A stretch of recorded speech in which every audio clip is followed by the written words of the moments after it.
If you're like me, you probably have 10 things on your to-do list that need to get done today, but it's okay if they get done tomorrow. It's already 3 o'clock, and we all know that our best work happens first thing in the morning. So it's actually a better use of time right now to listen to a podcast, re-energize, and first thing tomorrow, you'll be ready to go and tackle it. I mean, even though I'm not making progress on the stuff that I actually need to make progress on,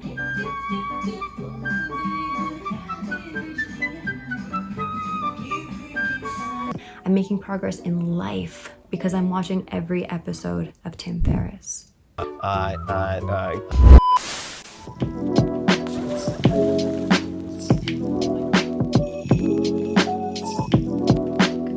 my name is Ritu, and in this video, I'm going to share with you guys the 5 tips that have helped me overcome procrastination, especially when those super intimidating and tricky tasks come up. It's helped me feel so much happier and less stressed as things pile up. Okay, so getting right into it. So I can guarantee you that these tips are tried and tested because I'm a huge procrastinator and they work really, really well for me.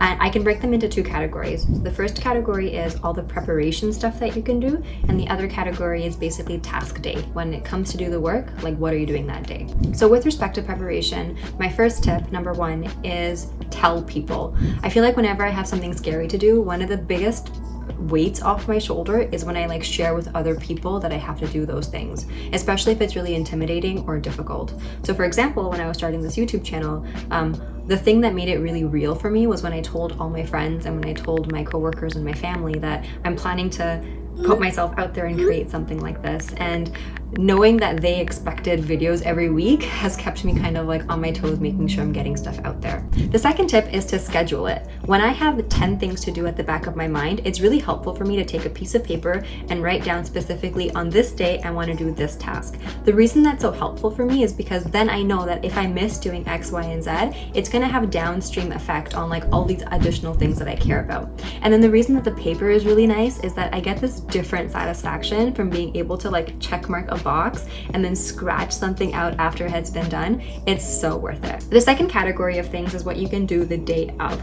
I know I teased this in the beginning of the video, but a good morning routine is actually so nice and so helpful for me. So whenever I have a hard day coming up, I know that if I wake up early and set a good tone for the day, the rest of my day is going to be really productive. So today actually was a really hectic day for me. So I woke up a little bit earlier, I took a nice bath, I had a nice cup of tea, and then by the time I finished breakfast and sat down at this table, I felt like I had the energy to go ahead and do so much work today. The fourth tip is to leave enough time. I know that whenever I have to do really big, intimidating tasks that I've been procrastinating, I probably will procrastinate when I start too. So leaving a big chunk of time allows me to, find my playlist, set up my environment, scroll on YouTube for the first 30-40 minutes if I need to, but then I still have a good chunk of 3 hours where I can find my flow state, be really productive, and then feel satisfied on the other end because I just built in that buffer time for waste. Last one, tip number 5, I kind of alluded to this, is set up your environment in a way that works for you. So for me, I know I need a fire playlist. Right now I listen to lo-fi or ambient music because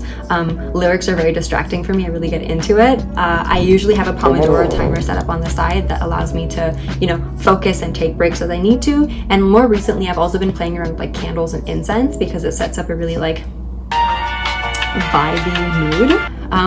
But together, these 5 tips are incredible for me.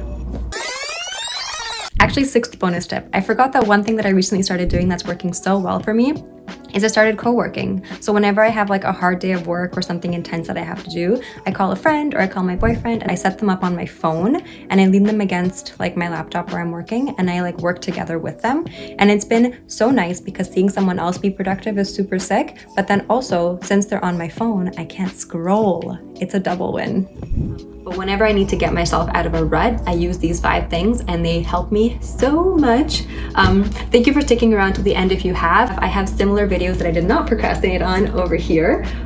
Check them out and let me know what you think. Bye.